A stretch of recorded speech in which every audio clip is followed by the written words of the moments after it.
আমি আসি। আমাদের গল্পগুলো যদি ভালো লেগে থাকে তাহলে অবশ্যই আমাদের এলএস লাভ অ্যান্ড স্যাড স্টোরিকে সাবস্ক্রাইব করে পাশে থাকবেন। ধন্যবাদ। আর আমি প্রিয়াঙ্কা। আমাদের গল্পগুলো যদি ভালো লেগে থাকে অবশ্যই আমাদের LS love and sad story চ্যানেলকে সাবস্ক্রাইব করে পাশে থাকবেন। তুই আমার পাশে কি করিস? আর আমার জামা কোথায়? আমি তো আপনার রুমে থাকতে চাইনি, আপনি নিজেই আমাকে বাধ্য করেছেন। আর তাছাড়া আপনি আমার বউ, আমি আপনার সাথে থাকতেই পারি। আপনার উপর আমার অধিকার সবচেয়ে বেশি। এই শুয়োরের বাচ্চা, কি বললি তুই?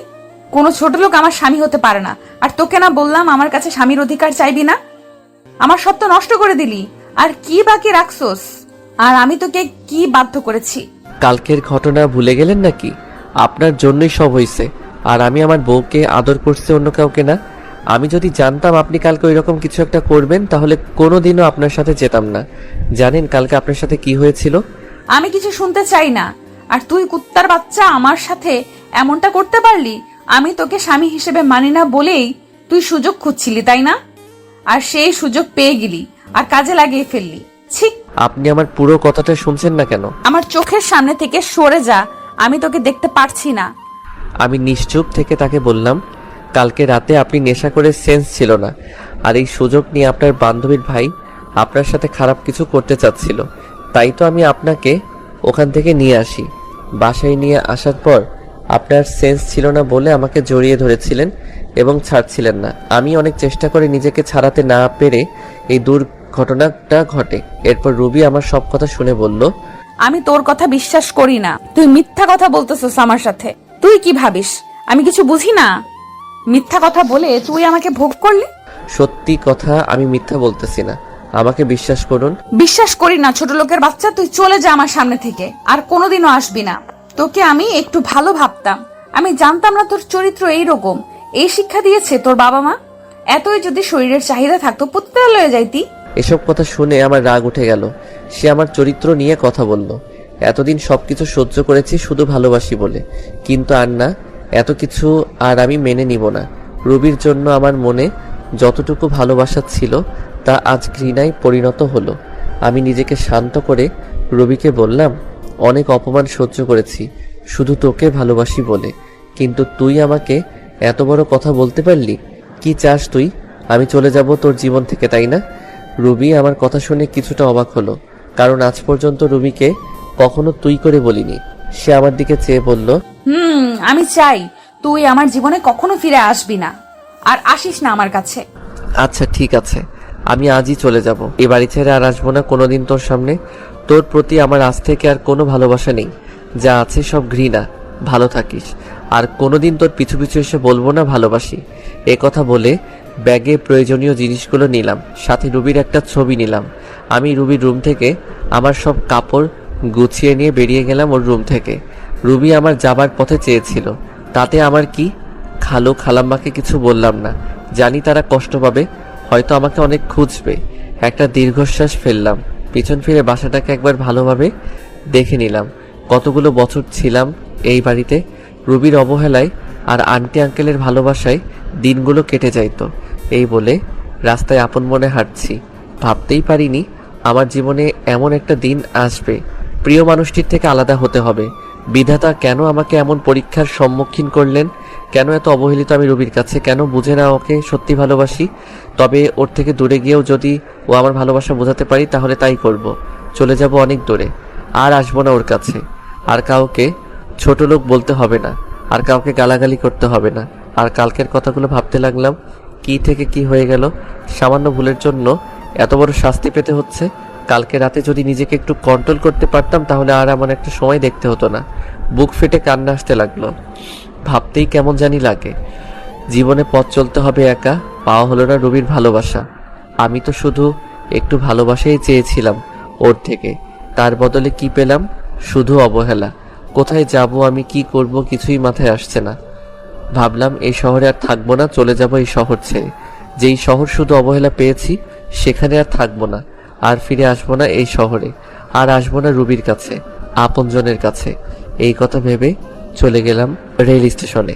সেখান থেকে টিকিট কাটলাম সিলেটের। কিছু সময় পর ট্রেন ছেড়ে দিল, আমিও গিয়ে বসে পড়লাম ট্রেনে। ট্রেন চলছে আপন গতিতে, আর আমি ভাবছি আজ যদি আমার মা বাবা বেঁচে থাকতো তাহলে আর এই দিন দেখা লাগতো না। মা বাবাকে খুব মিস করছি। কোথায় চলে গেলে তোমরা আমাকে একা করে? কেন নিয়ে গেলে না আমাকে ছেড়ে গেলে এই নিষ্ঠুর পৃথিবীতে, যেখানে শুধু অবহেলায় পড়ছি আমি তিলে তিলে? এই রে, আপনাদের তো পরিচয় দেওয়া হয়নি। আমি হলাম আরিফ, বাবা মায়ের একমাত্র সন্তান। আমি যখন ক্লাস 10-এ পড়ি তখন আমার মা বাবা রোড অ্যাক্সিডেন্টে মারা যায়। ভাগ্যক্রমে আমি বেঁচে যাই। তারপর থেকে খালা খালুর বাড়িতে বড় হই। আর রুবি হচ্ছে তাদের একমাত্র মেয়ে। আমি অনার্স 3য় বর্ষে পড়ি, রুবিও। গল্পের সাথে সবকিছু জানতে পারবেন। আপনাদের সাথে কথা বলতে বলতে চলে আসলাম নিজ গন্তব্য সিলেট শহরে। ট্রেন থেকে নেমে পড়লাম। সাইনবোর্ডে তাকিয়ে দেখি এই জায়গার নাম চাঁদপুর। আমি কিছুক্ষণ স্টেশনে একটা চেয়ারে বসে বসে খালা খালুর কথা ভাবছি। তারা আমাকে বাড়ি না দেখতে পেয়ে পাগলের মতো খুঁজছে হয়তো। আর রবি হয়তো অনেক খুশি হয়েছে আমি তার জীবন থেকে চলে আসছি বলে। আর কোনো ছোট লোক তার পিছে ঘুরবে না, এসব কথা মনে পড়ছে। আর দু চোখ বেয়ে শুধু পানি পড়ছে। তবে আমিও ভেবে নিয়েছি কোনোদিন নিজের শহরে যাব না, আর রুবিকে আমার এই চেহারা দেখাবো না। এখন একটা থাকার জায়গা করতেই হবে, তারপর কলেজে ভর্তি হতে হবে। কিন্তু কে সাহায্য করবে আমাকে? আমি তো কাউকে চিনি না এখানে। এবার স্টেশন থেকে বেরিয়ে শহরের দিকে যাচ্ছি। এভাবে হাঁটতে হাঁটতে কখন যে রাত হয়ে যায় মনে নাই। আমি রাস্তার ল্যাম্প পোস্টের নিচে দাঁড়িয়ে আছি, আর তখনই দূরে দেখলাম একটা লোক গাড়ি থেকে নেমে দোকানে কিছু জিনিস নিয়ে গাড়ির কাছে যাচ্ছিল। আর তখনই লোকটা বুকে হাত দিয়ে রাস্তার মাঝে পড়ে গেল। আমি যাইতে যাচ্ছিলাম, তারপর একটু ভেবে গেলাম লোকটির কাছে। লোকটি দেখে মনে হলো অজ্ঞান হয়ে গেছে। আমি তাকে ওনার গাড়িতে ওঠালাম। পাশের মানুষ প্রশ্ন করে জানতে পারলাম পাশে একটা হাসপাতাল আছে। তাকে ওই হাসপাতালে নিয়ে গেলাম। ডাক্তার নার্স এসে তাকে নিয়ে গেল। আমি ভাবলাম চলে যাব, তারপর ভাবলাম লোকটাকে একটু দেখেই যাই কি অবস্থা। কিছু সময় পর ডাক্তার বেরিয়ে এসে বলল, চিন্তার কোনো কারণ নেই, রোগী এখন সুস্থ আছে। কি হয়েছিল ওনার? উনি হার্টের রোগী, হার্ট সমস্যার কারণে এই রকম হয়েছে। বলে ডাক্তার চলে গেল। এখন 3টা বাজে, আমারও যাওয়ার কোনো জায়গা নেই, তাই হাসপাতালে থেকে গেলাম। সকালে ওনার সাথে দেখা করে চলে যাব। সকালে আপনি এখন কেমন আছেন? এখন একটু ভালো আছি বাবা, তুমি আমার জীবন বাঁচিয়েছো, তোমাকে কি বলে ধন্যবাদ দিব? আঙ্কেল, ধন্যবাদ জানানোর দরকার নেই। আচ্ছা, আমি আসি। তোমাকে দেখে মনে হয় এই শহরের না বাসা কোথায় তোমার? আমি ঢাকা থেকে এসেছি এখানে কাজের খোঁজে। আঙ্কেল কিছু একটা ভেবে আমাকে বললেন, কোন ক্লাস পর্যন্ত পড়াশোনা করছো? আমি এখন অনার্স 3rd ইয়ারে পড়ি। আচ্ছা, তোমাকে আমার অফিসে কাজ দিব, করবে? আমি ওনার জীবন বাঁচিয়েছি বলে হয়তো করুণা করছে, তা বাদে এখানে থাকতে গেলে ও চাকরির দরকার, তা ভেবে হ্যাঁ করে দিলাম। আচ্ছা চলো, আজ থেকে তুমি আমার বাড়িতে থাকবে। না আঙ্কেল, তা হয় না। আমি আপনার জীবন বাঁচিয়েছি বলে একটা চাকরি দিলেন, তা অনেক। আমি ঠিক একটা ভাড়া বাড়ি ম্যানেজ করে নিব। তোমাকে বাড়ি দেখতে হবে না, আমার বাড়িতেই ভাড়া থেকো, এবার খুশি? আচ্ছা, এই বলে বিকেলে হাসপাতাল থেকে সোজা আঙ্কেলের বাসায় রওনা দিলাম। গাড়িতে বসে ভাবলাম, যাক বাবা, বাঁচা গেল। ভাগ্যের কি পরিহাস, চিনি না জানি না একটা লোক আমাকে নিয়ে যাচ্ছে তার বাসায়। অবশেষে একটা থাকার জায়গা তো পেলাম। এসব ভাবতে ভাবতে চলে আসলাম আঙ্কেলের বাসায়। বাসাটা অনেক বড়, দেখে বোঝা যাচ্ছে আঙ্কেল বড় লোক, কিন্তু আমাদের মতো না। বাসার ভিতর ঢুকে আঙ্কেল সবাইকে ডাক দিল। সবাই আঙ্কেলকে দেখছে ঠিক আছে কিনা। আঙ্কেল সকালে ফোন করে সবাইকে বলে দিয়েছিল। আন্টি আমার কাছে এসে বলল, বাবা তোমাকে অসংখ্য ধন্যবাদ। ধন্যবাদ দেওয়ার দরকার নেই, তা বাদে আঙ্কেল আমার জন্য আজ যা করলো তা এর কাছে কিছুই নয়। আচ্ছা বাবা, ওই উপরের তালা রুমটা তো থেকো, তুমি ওইখানে থাকবে। যাও ফ্রেশ হয়ে আসো, সবাই একসাথে খাবার খাবো। আচ্ছা। যাওয়ার পথে আঙ্কেলের মেয়ের সাথে দেখা হলো। ধন্যবাদ, আমার বাবার জীবন বাঁচানোর জন্য। আরে ধন্যবাদ জানানোর প্রয়োজন নেই। আপনার নামটা কি জানতে পারি? আরিফ। আপনার নাম কি? আমার নাম রিমি, আমি অনার্স 3য় বর্ষে পড়ি। আমি অনার্স 3য় বর্ষে পড়ি। আপনার বাসায় কে কে আছে? আমি এতিম, আমার কেউ নেই। এবার মেয়েটির দিকে তাকিয়ে দেখি, মেয়েটি আমার দিকে এক দৃষ্টিতে তাকিয়ে আছে। হয়তো আমার উপরে মায়া হচ্ছে। তারপর উপরে গেলাম, ব্যাগটা বেডের উপর রেখে ফ্রেশ হতে গেলাম। ফ্রেশ হয়ে আসতে না আসতে আন্টির ডাক, খেতে ডাকছে। নিচে গিয়ে খাবার টেবিলে বসলাম, সবাই একসাথে খাচ্ছি। তখন আঙ্কেল বলল, তোমার তো এখনো পড়ালেখা শেষ হয়নি, তা পড়াশোনা ছেড়ে দিবে নাকি? না আঙ্কেল, চাকরির পাশাপাশি পড়াশোনা করব। তারপর রাতের খাবার খেয়ে রিমি আমার সাথে রুমে গেল। দুজনে মিলে রুমটা একটু গোছালাম। আসলেই রিমি মেয়েটা অনেক সুন্দর আর অনেক ভালো। তবে রিমি আমার দিকে একটু পরপর আর চোখে তাকাচ্ছে আর মিটমিট করে হাসছে।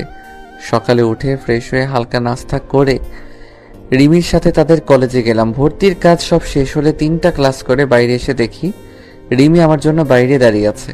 কেমন হলো আজকের ক্লাসগুলো? অনেক ভালো, আর কলেজটা অনেক সুন্দর, খুব ভালো লাগছে আমার। তারপর বাসায় চলে আসলাম। দুপুরে খাবার খেয়ে দিলাম একটা ঘুম থেকে উঠলাম বিকালে। তারপর রিমি আসলো আমার ঘরে। আরে রিমি, এখানে কেন? কেন আসতে পারি না বুঝি? আরে তোমার বাসা, তোমার ঘর, তুমি আসবে না তো কে আসবে? বলছিলাম কোনো দরকার ছিল নাকি, তাই বললাম। না, সেই রকম কিছু না, ভাবলাম তোমাকে নিয়ে একটু ঘুরতে যাব। আমি ভাবলাম এখানকার কিছুই তো চিনি না, তা ঘুরতে গেলে অনেক কিছু চেনা হবে, তাই হ্যাঁ বলে দিলাম। তারপর দুজনে মিলে বের হলাম ঘুরতে। রিমি নীল একটা শাড়ি পরেছে, দেখতে খুব সুন্দর লাগছে। মেয়েটার মনও ভালো। তারপর আমরা দুজন মিলে অনেক জায়গায় ঘুরলাম। কিছু খেয়ে বাসায় চলে আসলাম সন্ধ্যার দিকে। বাসায় এসে শুয়ে পড়লাম। মনে পড়লো ফোনের কথা, সেদিন বন্ধ করে রেখেছিলাম, ওইভাবে বন্ধ হয়ে আছে। ফোনটা হাতে নিয়ে ফোন থেকে সিম বের করলাম, সিমটা ভেঙে ফেললাম। তারপর আন্টি খেতে ডাকলো, খেতে গেলাম নিচে। সবাই একসাথে ডিনার করলাম। তারপর আমি চলে গেলাম আমার রুমে। আজকে তাড়াতাড়ি ঘুমাতে হবে, কালকে কলেজে যাব না, কালকে আঙ্কেলের সাথে তার অফিসে যাব কাজ বুঝে নিতে। এইভাবে ঘুমাতে যাচ্ছি, তাও ঘুম আসছে না। মনে পড়ে যাচ্ছে রুবির কথা। সে আমাকে যতই অবহেলা অপমান করুক না কেন, হাজার হয়েও সে আমার ভালোবাসার মানুষ। মানুষ প্রথম ভালোবাসার মানুষকে কখনো ভুলতে পারে না। আমার বেলাও তার বিকল্প হয় নাই। এই কথাগুলো ভাবছি আর চোখ দিয়ে পানি গড়িয়ে পড়ছে। এভাবে থাকতে থাকতে হারিয়ে গেলাম ঘুমের দেশে। চোখ খুলে দেখি 6টা বেজে গেছে। আমি উঠে ফ্রেশ হলাম, হয়ে রিমিদের ওখানে গেলাম। আসলে রিমিরা নিচে থাকে আর আমি দোতলায় থাকি। নিচে যেতে আন্টির সাথে দেখা বসতে বলল। বসে থাকতে থাকতে একসময় আঙ্কেলও চলে আসলো। সবাই একসাথে বসে সকালে নাস্তা সেরে ফেললাম। তা আরিফ, তুমি আজ থেকে অফিসে জয়েন করতে চাও? হ্যাঁ আঙ্কেল, আজ থেকেই যাব, আর অফিসের পাশে বসে পড়াশোনাও চালিয়ে যাব। এই বলে আঙ্কেল আর আমি বেরিয়ে পড়লাম বাসা থেকে অফিসের উদ্দেশ্যে। অফিসে গিয়ে আঙ্কেল সবাইকে ডাক দিলেন। সবাই আঙ্কেলের পাশে আসলেন। আঙ্কেল আমাকে দেখিয়ে দিয়ে বললেন, এর নাম আরিফ, এ এখন থেকে এখানে কাজ করে, আজ থেকে জয়েন করলো। তারপর সবার সাথে আমি কুশল বিনিময় করলাম। এরপর আঙ্কেল ম্যানেজারকে বলে গেলেন আপনি কাজ বুঝিয়ে দিতে। ম্যানেজার সাহেব আমাকে একটা কেবিনে নিয়ে গেলেন এবং অফিসে কাজগুলো বুঝিয়ে দিয়ে চলে গেলেন। এই কাজ করতে করতে দুপুর হয়ে গেল। পিয়ন এসে বলে গেলেন আঙ্কেল নাকি ডাকছে। তাই আমি আঙ্কেলের কাছে গেলাম। স্যার আমাকে ডেকেছেন? আঙ্কেল রাগী গলায় বলল, তুমি আমাকে আঙ্কেল ডাকছো যে? এটা তো অফিস, এখানে আপনি আমার বস, তাই আঙ্কেল ডাকলে কেমন দেখায় না? তোমাকে ডাকছিলাম, আজ আর কাজ করতে হবে না, চলো বাসায় যাব, কাল থেকে এসো। আচ্ছা চলেন। এই বলে আমি আর আঙ্কেল বেরিয়ে পড়লাম অফিস থেকে বাসার উদ্দেশ্যে। বাসায় আসলাম, রুমে গিয়ে ফ্রেশ হয়ে নিচে আসলাম। তখনই দেখলাম রিমি আসছে কলেজ থেকে। রিমি গেল ফ্রেশ হতে। ফ্রেশ হয়ে আসলে সবাই একসাথে খাবো। তারপর আঙ্কেল, রিমি সবাই আসলো খাবার খেয়ে। আমি আমার রুমে গিয়ে ঘুমিয়ে পড়লাম। বিকেলে উঠে বাইরে গেলাম, নতুন সিম কিনতে হবে, আগের সিমটা নষ্ট করে ফেলেছি যাতে কেউ যোগাযোগ করতে না পারে। তারপর একটু ঘোরাঘুরি করে বাসায় এসে রিমিদের ওখানে গিয়ে রাতের খাবার খেয়ে চলে গেলাম রুমে। কাল আবার অফিসে যেতে হবে। এভাবেই কেটে গেল অনেক দিন। তাও আমার মন থেকে রুবিকে মুছে ফেলতে পারলাম না। যখনই তার কথা মনে হয় অনেক কষ্ট হয়। কি করব, ভালোবাসি যে তাকে।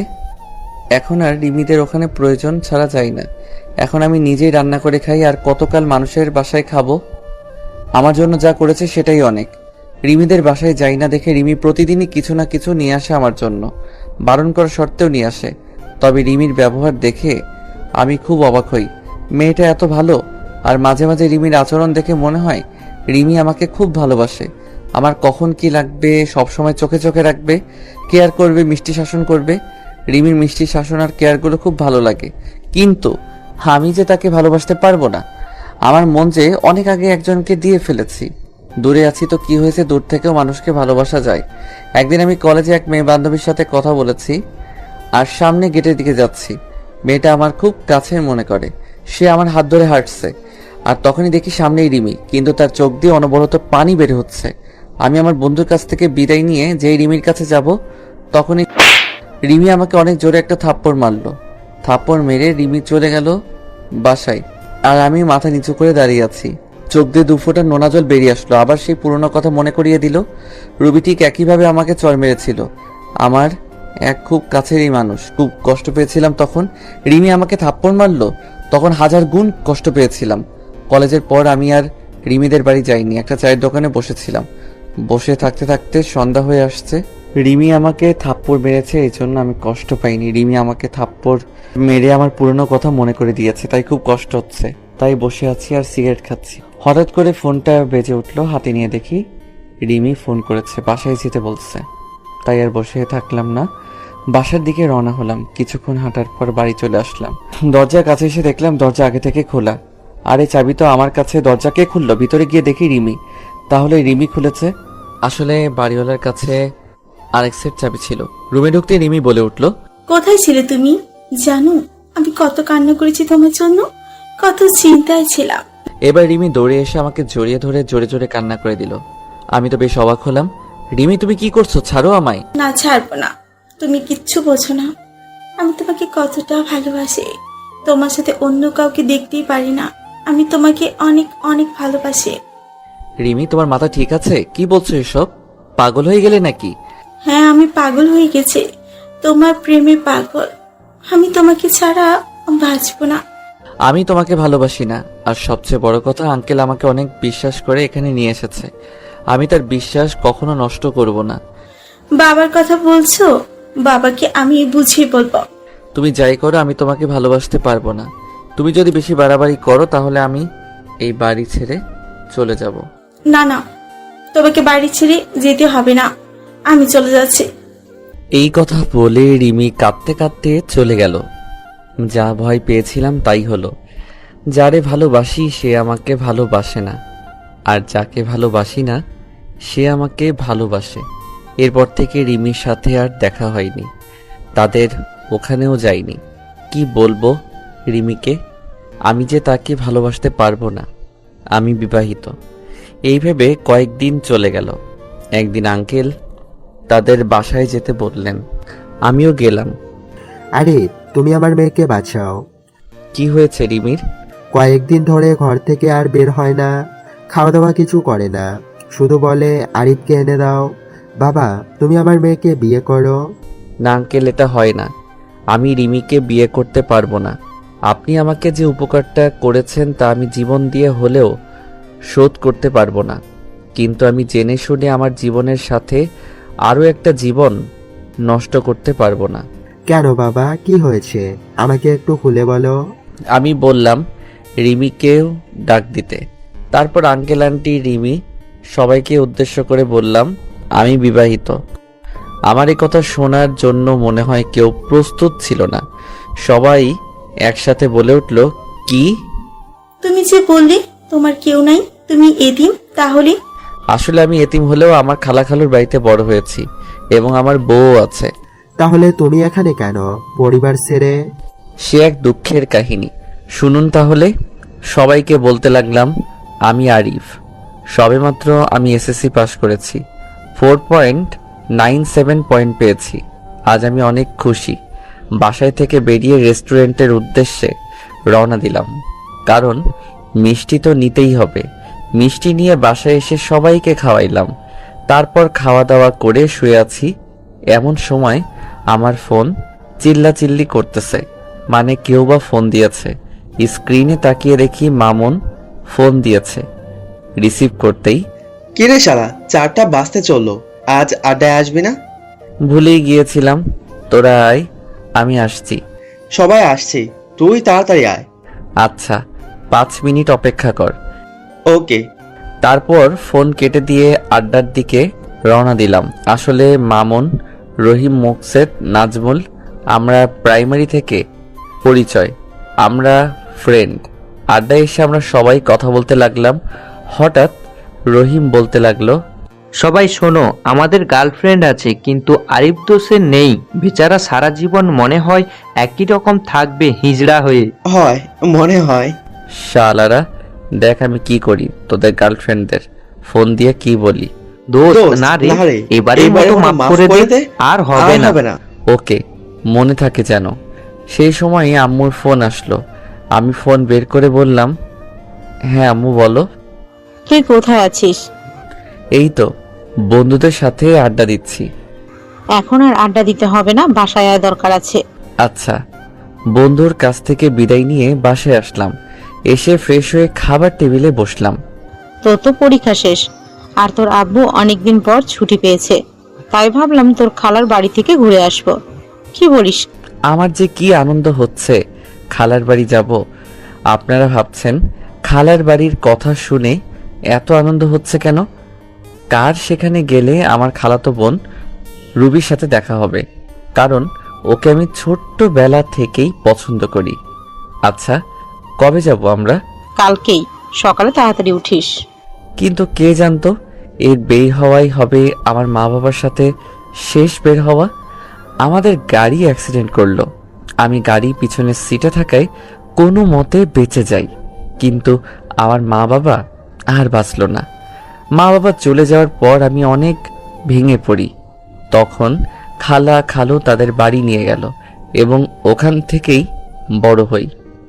খালা আমাকে নিজের ছেলের মতোই ভালোবাসতো, কিন্তু রুবি যাকে আমি ভালোবাসি সে ছিল খুবই অহংকারী। আমাকে সে পছন্দ করতো না, বলতে গেলে আমাকে দেখতেই পারতো না।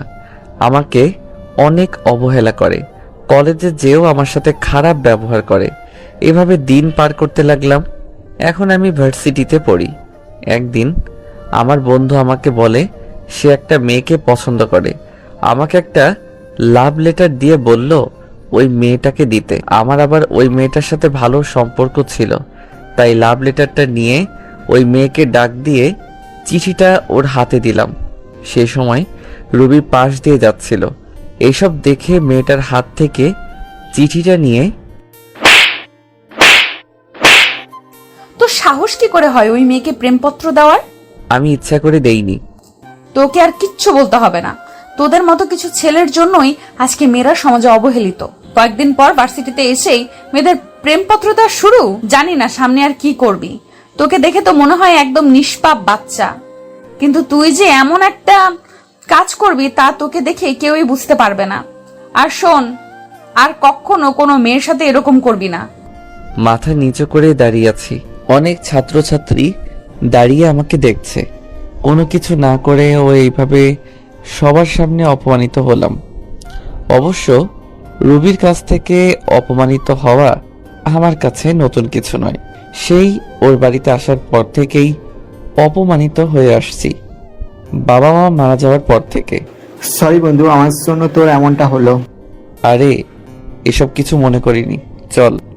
কলেজ থেকে বের হয়ে আসলাম আর ভাবতে থাকলাম রুবি কেন আমার সাথে এরকম আচরণ করে। বাসায় গিয়ে কিছু খেয়ে ঘুমিয়ে পড়লাম।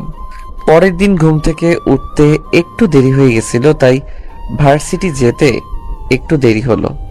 কি ব্যাপার, এত দেরি হলো কেন? সরি স্যার, আর হবে না। আচ্ছা যাও। ক্লাস শেষ করে বাসায় চলে আসলাম। রুবি আমি এক ক্লাসেই পড়ি, কিন্তু ও আমার সাথে কথা বলে না, মনে হয় চিনেই না আমাকে। বাসায় আসতে আসতে 2টা বেজে গেল। বাসায় এসে দুপুরে খাবার খেয়ে ঘুমাতে গেলাম। বিকেলে বাহির থেকে ঘুরে এসে পড়তে বসলাম। 10টার দিকে খাবার খেয়ে ঘুমিয়ে গেলাম। ঘটনা ঘটলো সকালে। হারিফ শোন, তোরা এখন অনেক বড় হয়ে গিয়েছিস। আমি আর তোর খালু চাই তোকে রুবির সাথে বিয়ে দিতে। তোর কোনো আপত্তি আছে? আমি ভাবলাম সকালে আজ কার মুখ দেখে উঠেছিল যে খালা নিজে এসে বিয়ের কথা বলছে। আমি যেহেতু রুবিকে পছন্দ করি প্লাস ভালোবাসি, তাই আর না করলাম না। ভাবলাম রুবি ঠিক একদিন আমাকে ভালোবাসবে, আমার কোনো আপত্তি নেই। কিন্তু রুবি কি এ বিয়ে করতে রাজি হবে? সেটা তুই আমাদের উপর ছেড়ে দে। তারপর খালাম্মা চলে গেল। আমি জানতাম রুবি এই বিয়ে মানতে চাইবে না, কিন্তু খালা খালুর জোরাজোরিতে হ্যাঁ বলে দিছে। দেখতে দেখতে আমাদের বিয়েটাও ভালোভাবে হয়ে গেল। আমি এখন যাচ্ছি বাসর ঘরে। ঘরে গিয়ে দেখলাম রুবি খাটের উপরে বসে আছে। আমি কিছুটা সাহস নিয়ে গেলাম তার কাছে। যেই খাটে বসলাম আর রুবি বলতে শুরু করলো, এই ছোট লোকের বাচ্চা, আমার কাছে একদম আসবি না, এখান থেকে চলে যা। রুবি, আমরা তো এখন স্বামী স্ত্রী। আমি তোকে স্বামী হিসেবে মানি না।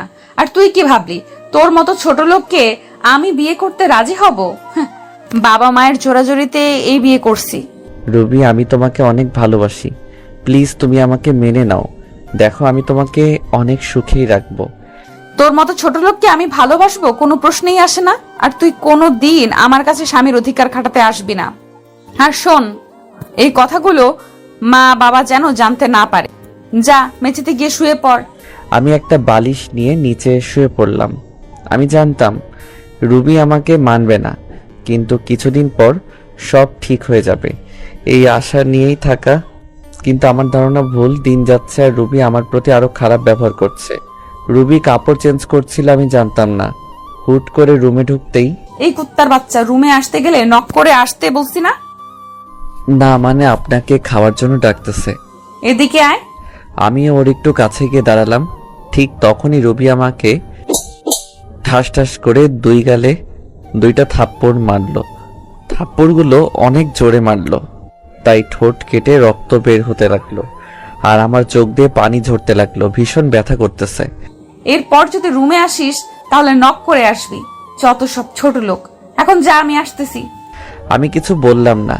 এইটা আমার সাথে শুধু আজকে ঘটেছে তা না, প্রতিদিনই আমার সাথে এইরকম করে রুবি। ঠোঁটে ভীষণ ব্যথা করতেছে।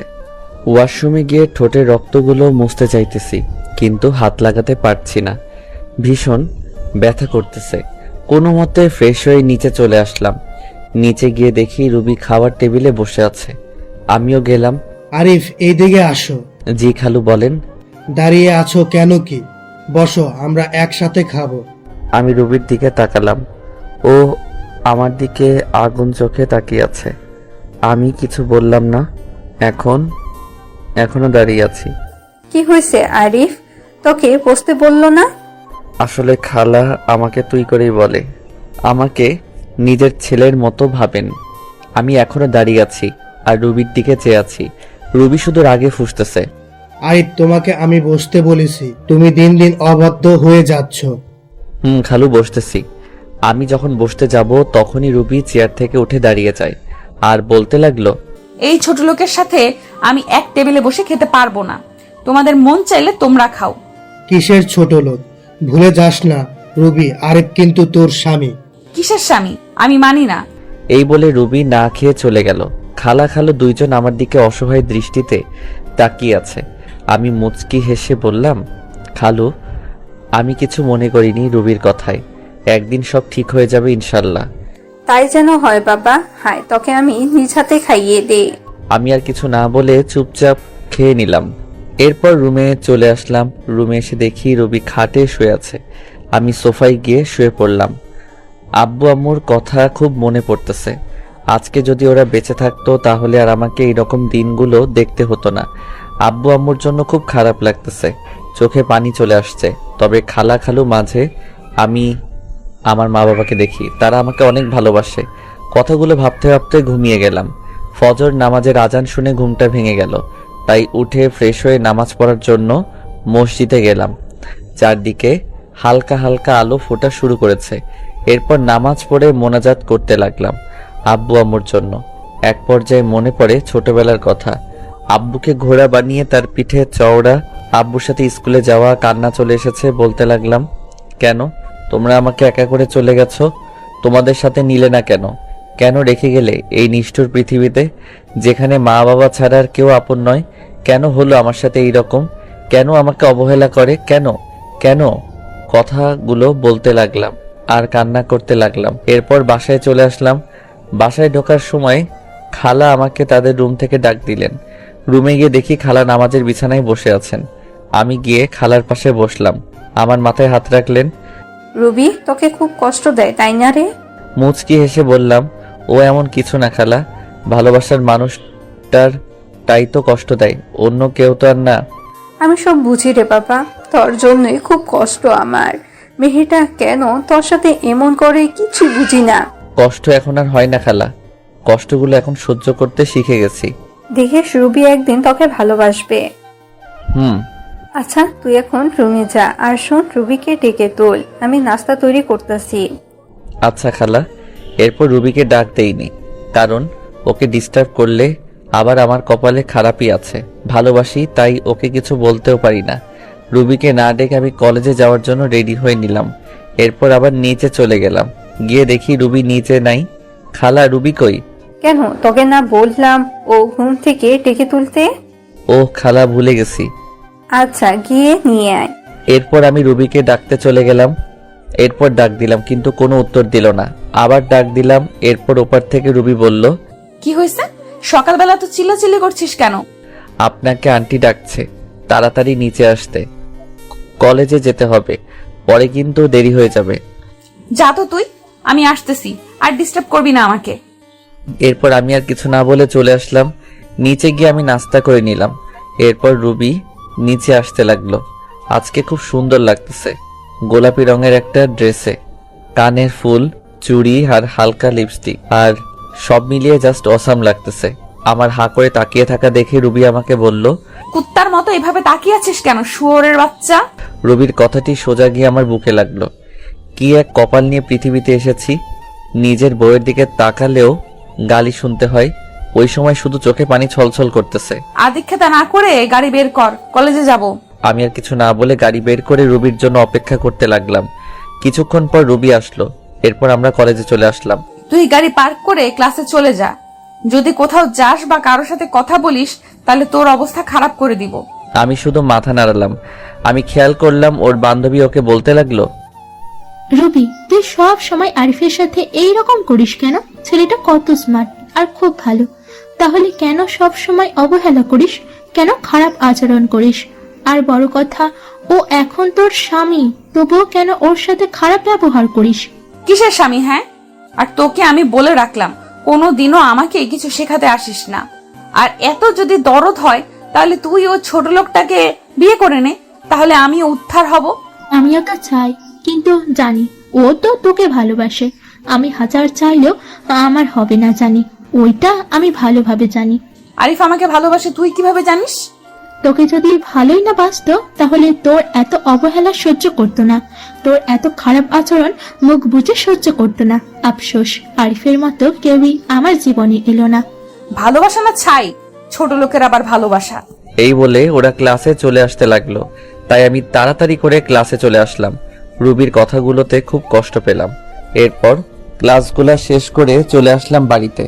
এইভাবে কাটতে থাকে দিন, আর রুবির অবহেলা প্রতিনিয়ত সহ্য করতে হচ্ছে। ভালোবাসার মানুষটির অবহেলা কত কষ্টের তা যদি রুবি জানতো তাহলে আমাকে এইভাবে অবহেলা করতো না। বসে আছি নিজের রুমে, তখন রুবি আসলো আমার রুমে। আজকে সন্ধ্যায় আমার এক বান্ধবীর জন্মদিনের পার্টি আছে, আমার সাথে তুইও যাইবি, তাই তাড়াতাড়ি রেডি হয়ে নিস। যদি দেরি করিস তাহলে তোর কপালে খারাপই আছে। আমি শুধু মাথা নেড়ে হ্যাঁ সূচক উত্তর দিলাম। এরপর সন্ধ্যায় রেডি হয়ে গাড়ি নিয়ে বাহিরে অপেক্ষা করতে লাগলাম। রুবি আসতেছে, আজকে ও খুব সুন্দর লাগতেছে, কিন্তু ওই সৌন্দর্য আর দেখা হলো না। নিজেকে থেকে মুখ ফিরিয়ে নিলাম, জানি আমাকে এভাবে তাকিয়ে থাকতে দেখলে আবার গালি দিবে। কি হয়েছে? গাড়ি চালাস না কেন? এই তো চালাইতেছি। আমাদেরকে কোথায় যেতে হবে? চলতে থাক, আমি বলতেছি কোথায় যেতে হবে। ভেতরে গিয়ে এক জায়গায় বসে থাকবি, ওইখানে কেউ কিন্তু জানে না তুই আমার স্বামী, আর জানতেও যাতে না পারে, বুঝতে পারলি? আমি মাথা নাড়ালাম, ভিতরে চলে গেলাম। গিয়ে রুবি ওর বান্ধবীদের সাথে কথা বলছে। আমি একটা সিটে বসে ওকে দেখছি। এক পর্যায়ে জন্মদিনের কেক কাটা হলো। জন্মদিনের পার্টি বলে কথা, সেখানে দেখলাম রুবির বান্ধবী সবাই মিলে ড্রিঙ্কস করছে। কিন্তু এ কি, রুবি তো এসব খায় না। আমি দেখলাম রুবিও ড্রিঙ্কস করছে। যাকগে, যা করার করুক, আমার কি। আমি আনমনে বসে আছি। বসে থাকতে থাকতে এক পর্যায়ে চোখ গেল রুবির দিকে। দেখছি রুবির সাথে একটা ছেলে ঢলাঢলি করছে। তা দেখে তো আমার মাথা পুরো গরম হয়ে গেল। রুবি প্রচুর ড্রিঙ্কস করায় কিছু বুঝতে পারছে না। ছেলেটা দেখছি রুবির সাথে খারাপ কিছু করার চেষ্টা করছে। তাই আর এসব না দেখতে পেয়ে চলে গেলাম ওর কাছে। গিয়ে সোজা রুবির গালে একটা থাপ্পড়। এরপর আমি গিয়ে ছেলেটিকে ইচ্ছা মতো মারতে লাগলাম। শালা, আমার বউয়ের দিকে খারাপ দৃষ্টিতে তাকাচ্ছিস? মারতে মারতে প্রায় ছেলেটিকে আধামরা করে ফেলি। তখনই রুবির বান্ধবী, যার আজ জন্মদিন, সে এসে আমাকে আটকায়, বলে, ভাইয়া সরি, আমার ভাই এই রকম কাজ করবে আমি তা জানতাম না, ভাইয়া ক্ষমা করে দিন। এরপর ছেলেটির মুখ টিপে ধরে বলতে লাগলাম, তোর ভাগ্য ভালো, তোকে ছেড়ে দিলাম। আর শুনে রাখ, রুবি আমার, শুধুই আমার। ওর দিকে যে চোখ তুলে তাকাবে আমি ওর চোখ উপড়ে ফেলবো। Mind it. রুবি কিছু বলছে না, হয়তো বেশি ড্রিঙ্কস করার কারণে এইরকম হয়েছে। তাই আমি রুবিকে কোলে তুলে নিয়ে নিচে চলে আসলাম, আর সবাই আমাদের দিকে তাকিয়ে আছে। এরপর গাড়ি করে রুবিকে নিয়ে আসলাম। গাড়ি থেকে রুবিকে কোলে করে নামিয়ে ওর রুমে নিয়ে আসলাম। এরপর তাকে তার খাটে শুইয়ে দিলাম। রুবি আমার গলা জড়িয়ে ধরে আছে। আমি নিজেকে ছুটাতে চাইলাম, কিন্তু পারলাম না। রুবি আমাকে টান দিয়ে ওর বুকের মাঝে ফেলে দেয়। ওর গরম নিঃশ্বাস আমি অনুভব করতে পারছি। ওর শরীর থেকে আলাদা একটা গন্ধ আসতেছে, যা আমাকে পাগল করে দিচ্ছে। রুবি আমাকে ওর বুকের মাঝে জড়িয়ে নেয়। আমি কোনো মতে নিজেকে ছাড়িয়ে উঠতে চাইলাম, কিন্তু পারলাম না। এই কি করছেন? কি ছাড়েন আমাকে। তোমাকে আজকে ছাড়তেছি না। মানে কি বলতে চান আপনি? দেখেন, আমাকে বলতে পারলাম না। রুবি আমার আর ওর ঠোঁট জোড়া এক করে নিলাম। আমি কিছু করতে পারছি না। আমার হাত পা ঠান্ডা হয়ে আসতেছে। আমি জানি রুবি এইসব কিছু নেশার ঘরে করতেছে। আমার এইরকম করা ঠিক হবে না। তাই নিজেকে ছুড়াতে চাইলাম, কিন্তু পারতেছি না। রুবি আমাকে এখনো খুব জোরে জড়িয়ে ধরে আছে, আর আমার ঠোঁট চুষতেছে। আমিও ধীরে ধীরে দুর্বল হতে লাগলাম। আমিও রুবির ডাকে সাড়া দিলাম। রুবি, আমার বউয়ের উপর আমার অধিকার আছে, আর যা হবার পরে ভেবে দেখা যাবে। ধীরে ধীরে দুইজন তলিয়ে গেলাম ভালোবাসার গভীর সাগরে। সকালবেলা আমার ঘুম ভেঙে যায়। আমি এখনো রুবির বুকের মাঝে আছি, আর রুবি আমাকে জড়িয়ে রেখে। রুবির শরীরে কোনো কাপড় নেই। আমি নিজেকে ছাড়িয়ে রুবির কপালে একটা চুমু দিলাম। আমার স্পর্শে রুবির ঘুম ভেঙে যায় এবং আমাকে দেখে চমকে ওঠে। তুই এখানে কি করিস? আমার পরনের কাপড় কোথায়? এরপর তো সবকিছু আপনারা জানেন কি হলো আমার সাথে, আর না জানলে দেওয়া আছে, গিয়ে জেনে আসুন। এরপর আমার সাথে রুবি কি করলো, আমি কেন বাসা ছেড়ে চলে আসলাম, সবকিছু আঙ্কেল, আন্টি, রিমি সবাইকে বললাম। আমি তাদের দিকে তাকাতেই বুঝতে পারলাম তারা মন খারাপ করে বসে আছে। তারপর রিমি বলল, তুমি রুবিকে ডিভোর্স দিয়ে দাও, আমি তোমাকে বিয়ে করব। এ হয় না রিমি। রুবি আমাকে যতই অবহেলা করুক না কেন, আমি তাকে এখনো আগের মতোই ভালোবাসি। আমি তার জায়গা কাউকে দিতে পারবো না। তুমি এইরকম করলে আমি আর এই বাড়িতে থাকবো না, চলে যাব দূরে কোথাও। আর বলবো না, তাও তুমি চলে যেও না। আমার এই রকম পরিস্থিতি দেখে আঙ্কেল আন্টি কিছু বলতে পারলো না। তা বাদে আমি বিবাহিত। তারা জেনে শুনে তাদের মেয়েকে একটা বিবাহিত ছেলের সাথে বিয়ে দিতে চাইবে না, যার ঘর সংসার, স্ত্রী আছে। তার মেয়ে জীবন নষ্ট হয়ে যেতে দিবেন না। আমি এরপর ওদের বাসা থেকে চলে আসলাম, আর যাইনি ওদের বাসায়। এইভাবেই দেখতে দেখতে 5 বছর চলে গেল। এখন আমার পড়ালেখা শেষ। এখন আঙ্কেলের অফিসে চাকরি করি। অনেক ভালো ভালো কোম্পানি থেকে চাকরির অফারও আসছিল, কিন্তু না করে দিয়েছি। কারণ এই শহরে প্রথম যখন আসি তখন এই আঙ্কেল এই অফিসে চাকরি দিয়েছিল। কেন জানি এক মায়া সৃষ্টি হয়ে গেছে, চাইলেও আর যেতে পারি না। তবে এই অফিসে এখন অনেক বড় পদে আমি আছি। সেদিনের পর থেকে রিমি আর কখনো ভালোবাসার কথা বলে না। আগের থেকে রিমির সাথে আমার আরো ভালো সম্পর্ক তৈরি হয়েছে, তবে সেটা বন্ধুত্বর। রিমি পড়াশোনা শেষ করায় সেও এখন আমার এই অফিসেই কাজ করে, এমডির পদে। তার বাবার পরিবর্তে সে এই অফিসের এমডি। আমরা প্রতিদিন একসাথে করেই অফিসে যাই। আজ আমি প্রতিষ্ঠিত। আমার কোনো চিন্তা, কোনো চাপ নেই, আর কোনো অবহেলা নেই, কারো অপমান। আর কেউ ডাকে না ছোট্ট লোক বলে, কারো হাতে থাপ্পড় খেতে হয় না। তবে এই কয়েক বছরে আমার কয়েকবার রবির কথা মনে পড়ে। এমন কোনো রাত নেই যে আমার রবির কথা মনে পড়ে নাই। তবে নিজেকে এখন মানিয়ে নিতে শিখেছি। এমনিভাবে আমার দিন যেতে লাগলো। একদিন আঙ্কেল অফিসের সবাইকে এক জায়গায় করলেন আর বলতে লাগলেন, এবার আমরা একটা বড় ধরনের প্রজেক্ট পেয়েছি, প্রায় 2 কোটি টাকার। তাই এই কাজটা আমি আরিফকে দিতে চাই। আরিফ, তুমি কালকে বেরিয়ে পড়ো। প্রজেক্টের কাজটা ঢাকায়। ঢাকা কথাটা শুনে আমার মাথা ধরে গেল। আমি বলতেও পারছি না যে এই কাজটা আমি করতে পারবো না, এত বড় প্রজেক্ট যে। তাই কিছু বললাম না। বাসায় এসে শুনলাম রিমিও যাচ্ছে আমার সাথে এই প্রজেক্টের কাজে। আঙ্কেল বলল, তোমাকে ওখানে থাকার কোনো চিন্তা করতে হবে না। রিমির ফুপুর বাড়ি ওখানেই তোমরা থাকবে কাজ শেষ না হওয়া পর্যন্ত। সকালে বের হব, তাই রাতে সবকিছু গুছিয়ে নিলাম এবং ঘুমিয়ে গেলাম। সকালে রিমি আর আমি রওনা হলাম ঢাকার উদ্দেশ্যে। রেল স্টেশনে গিয়ে টিকিট কাটলাম, সিলেট টু ঢাকা। কখনো ভাবতে পারিনি যে আবার ফিরবো ঢাকা। ভেবে নিয়েছিলাম আর কখনো যাব না, কিন্তু কি করার, ভাগ্যের যে লেখা আছে তাই হবে। রুবি হয়তো আজ নতুন সংসার করতেছে, আমার কথা ভুলেই গেছে। এবার রিমি আর আমি ট্রেনে উঠলাম, গিয়ে বসে পড়লাম নিজের সিটে। ট্রেন চলছে আপন গতিতে। ভাবতে ভাবতে কখন যে ঢাকায় পৌঁছে গেছি খেয়ালই করলাম না। প্রাণের শহর ঢাকা শহর। আজ 5 বছর পর আসলাম। 5 বছর কেটে গেল, আজ আবারও ঢাকা ফিরছি। সবকিছু অচেনা মনে হচ্ছে। দেরি না করে সোজা রওনা দিলাম রিমির ফুপুর বাসায়। আমাকে দেখে চিনতে পারিনি, আর চিনবেই বা কি করে। আমার পাশে রিমির দিকে তাকিয়ে দৌড়ে চলে আসলো রিমির কাছে। রিমিকে ধরে বলল, মা, তুমি যে আসবে আমি কখনোই কল্পনা করতে পারিনি। সেই ছোট্টবেলায় এসেছিলি, আর তো একবারও আসিসনি। আমাদের কথা মনে পড়ে না বুঝি? যা ফ্রেশ হয়ে আসো, আমি খাবার বেড়ে দিচ্ছি। আর হ্যাঁ, তোর পাশের ছেলেটা কে রে? ও আমাদের অফিসে কাজ করে, আর আমরা অফিসের একটা প্রজেক্টের জন্য এখানে এসেছি। ফ্রেশ হয়ে সবার সাথে দুপুরে খাবারটা খেয়ে শুয়ে আছি। এমন সময় রিমি এসে বলল, বিকেলে ফ্রি আছো? জবাবে হ্যাঁ অবশ্যই, তাছাড়া এখন তো আমার কোনো কাজ নেই, ফ্রি তো থাকবই। বলছিলাম কি ফুপু, বিকালে একটু ডাক্তারের কাছে যাবে? একা একা যাবে না, তাই আমাকে নিতে চাচ্ছে আমার সাথে, যদিও তুমিও যাও। আরে সমস্যা নেই, আমি তো ফ্রি আছি, গেলাম না হয় তোমার সাথে, সময়টাও কেটে যাবে। একা একা থাকতে কি আর ভালো লাগে? আচ্ছা, তুমি এখন রেস্ট নাও। বিকেলে রিমি একটা আকাশি কালারের শাড়ি পরছে, কাচের চুড়ি হাতে, চোখে কাজল দিয়ে আমার সাথে বের হয়েছে। ওকে দেখলে যে কোনো মানুষ প্রেমে পড়ে যাবে। ওকে দেখে রুবির কথা খুব মনে পড়ে গিয়েছে। যথারীতি ডাক্তারের চেম্বারে পৌঁছে গেলাম। রিমির ফুপুকে ডাক্তার দেখা শেষ, তারপরে চেম্বার থেকে বের হব, এমন সময়ে একজন শাড়ি পরা নারীর সাথে ধাক্কা খেলাম। এই যে মিস্টার, দেখে শুনে চলতে পারেন না? কণ্ঠটা খুব পরিচিত মনে হলো। পিছন ফিরে তাকাতে বড়সড় ধাক্কা খেলাম। মনের কষ্টটা আবার জেগে উঠল। এই যে রুবি সামান্য একটু পরিবর্তন হয়েছে শুধু। মেয়েদের বয়স ধরা খুব মুশকিল। তার নজর আমার দিকে পড়তেই অবাক দৃষ্টিতে তাকায় আমার দিকে, চোখ জোড়া ছলছল করতেছে। আরো অবাক হলাম, তার হাতে 3-4 বছরের একটা ছেলে, একদম রুবির মতো দেখতে হয়েছে।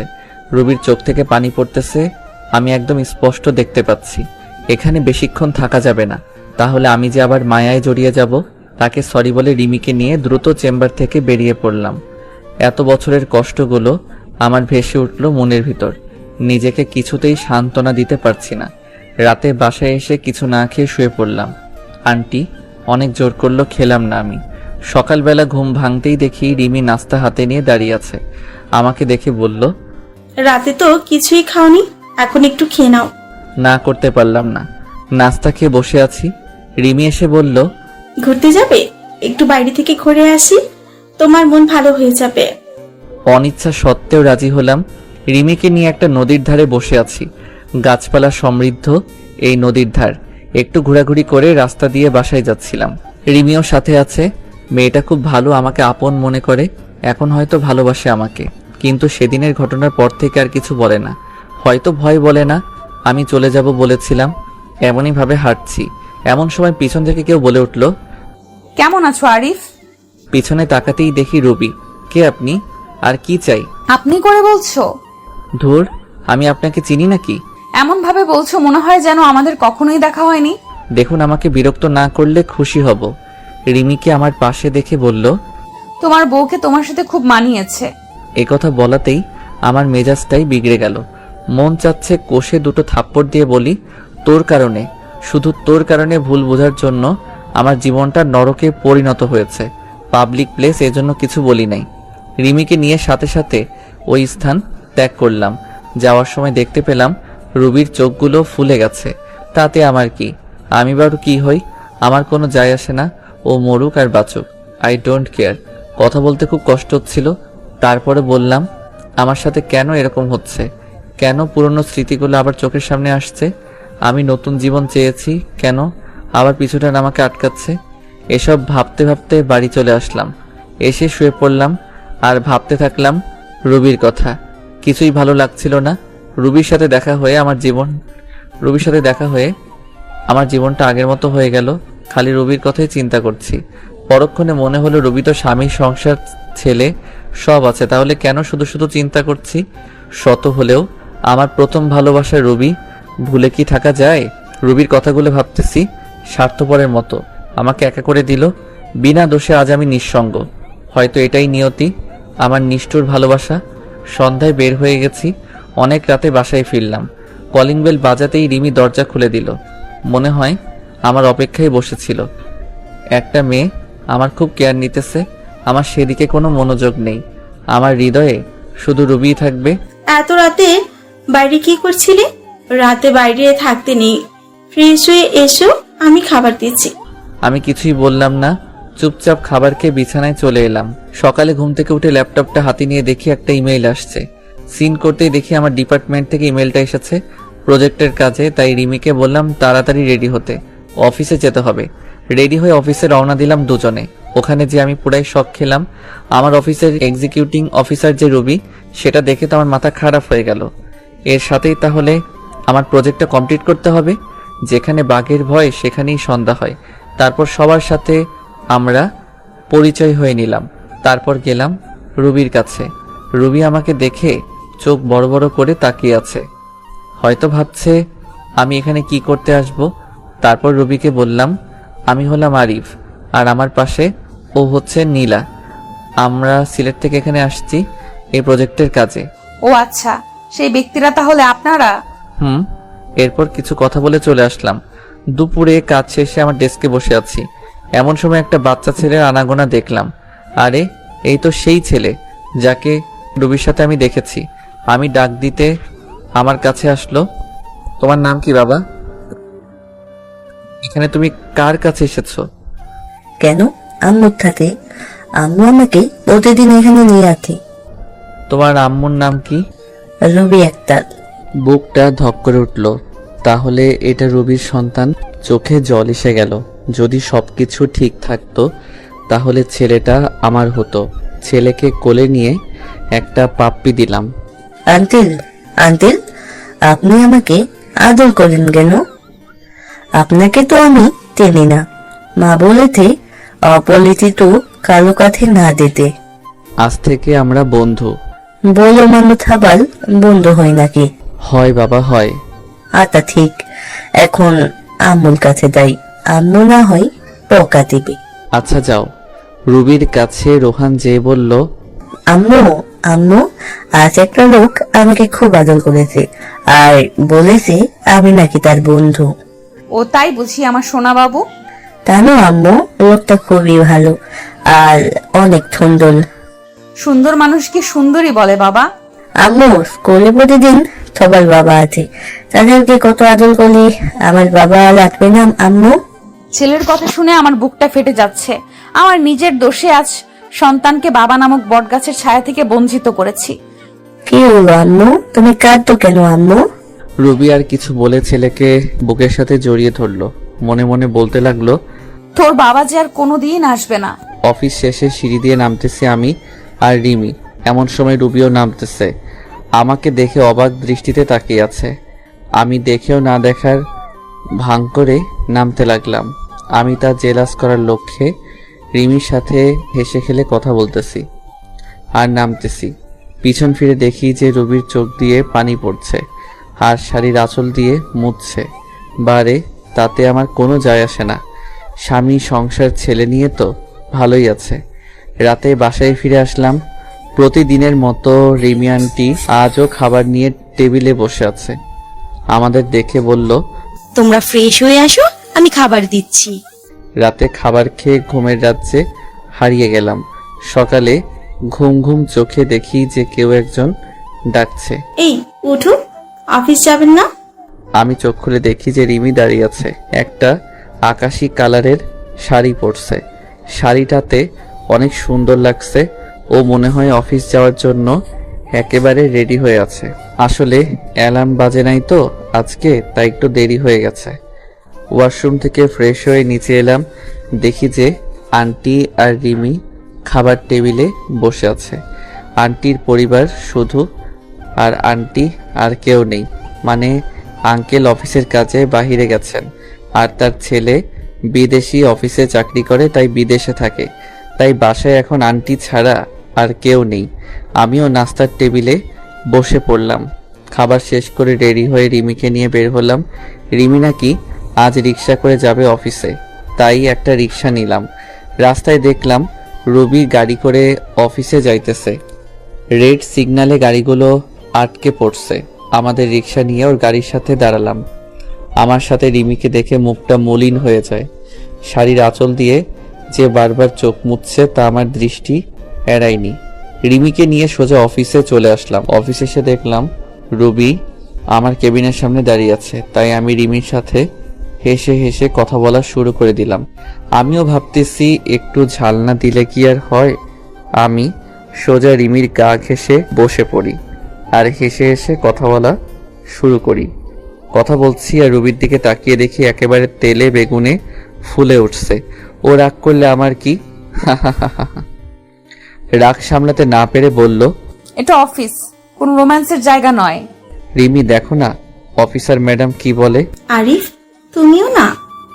এ কথা বলে রুবিও চলে গেল। আমি ভেবে পাচ্ছি না রুবি আমায় দেখে ওরকম ব্যবহার করছে কেন। তার তো স্বামী আছে।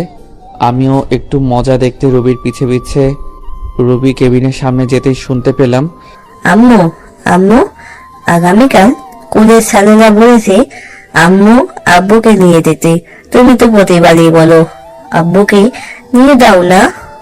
রুবির ছেলের এরকম কথা শুনে আমার জানার জন্য আগ্রহ হচ্ছে। রুবির ছেলে বলল তার বাবাকে স্কুলে নিয়ে যায় না। রুবির স্বামী কোথায়? কে বা রুবির স্বামী? না, আর ভাবতে পারছি না। আমাকে একটু খবর নিতে হবে। তারপর ওখান থেকে চলে আসলাম। ছেলের কথা শুনে রুবি অনেকটা কষ্ট পেল। তখনই তার মনে পড়ল, আরিফের তো বউ আছে। আমার ছেলেটাকে এখন বাবার পরিচয় দিলে সে মেনে নিবে না। না না, আমার ছেলেকে আমি দিব না। তার এই নিষ্পাপ মনে আমি কষ্টের দাগ লাগাতে দিব না। আমার ছেলে যদি জানতে পারে তার বাবার আরেকটা বউ আছে, খুব কষ্ট পাবে।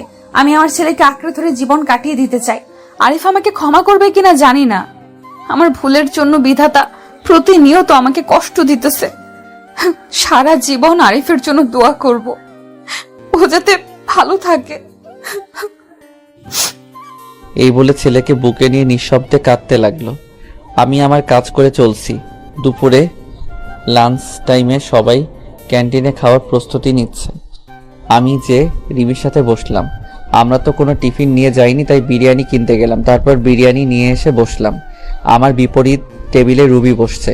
আমার দিকে বারবার আর চোখে তাকাচ্ছে। রিমি আর আমি খাচ্ছি। হঠাৎ করে রিমির মুখে আমি লোকমা তুলে দিলাম। রুবির চোখ এড়ায়নি। রুবি সহ্য করতে না পেরে এখান থেকে উঠে গেল। এমন কেন করলো? রুবি চলে গেল কেন? সে গেল না আছে তাতে তোমার কি? সেও একদিন আমাকে অনেক কষ্ট দিয়েছিল। আমি টেবিলে বসলে সে উঠে চলে যেত, এক টেবিলে বসে খাবে না বলে। কি ভাবছো আরিফ? আরে কিছু না। এই, তুমি আমার মুখে লোকমা দিলে কেন? আমি কি তোমার বউ লাগি নাকি? দূর, বউ হতে যাবে কেন? তুমি তো আমার বেস্ট ফ্রেন্ড, আর বেস্ট ফ্রেন্ডটা বউয়ের চেয়েও বেশি হয়। ই মা, তাই বুঝি? মারবো একটা। বরাবর 7 দিন মেডিকেলে থাকবা, বুঝলে? তাহলে তো ভালোই হয়, সেবা যত্ন করতে পারবা। তোমার সাথে আমি কথা বলে আর পারবো না। দুপুরের খাবার শেষ করে কেবিনে বসে আছি। অফিসটা একটু ঘুরে ঘুরে দেখতে লাগলাম। নতুন এসেছি, এখনো কিছুই দেখা হয়নি, তাই সব জায়গা ঘুরে ঘুরে দেখলাম।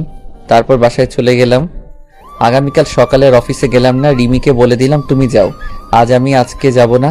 রিমিও যেতে চাইলো না, তাকে বুঝিয়ে পাঠিয়ে দিলাম। রিমি চলে গেল। আমি ফ্রেশ হয়ে নিলাম। এখানে আসা কয়েকদিন হয়ে গেল। ভাবলাম আজ রুবির বাসায় যাব। রুবি এখন অফিসে আছে, এই সুযোগে খালা খালুর সাথে দেখা করে আসব। রুবির ভুলের কারণে খালা খালুকে কেন দূর করে রাখবো? তারা আমাকে কত ভালোবাসতো, নিজের ছেলের মতো। তা বাদে কালকে রুবির ছেলের কথাটা ভাবলাম, গিয়ে দেখে আসি রুবির স্বামীকে। যেই ভাবা সেই কাজ।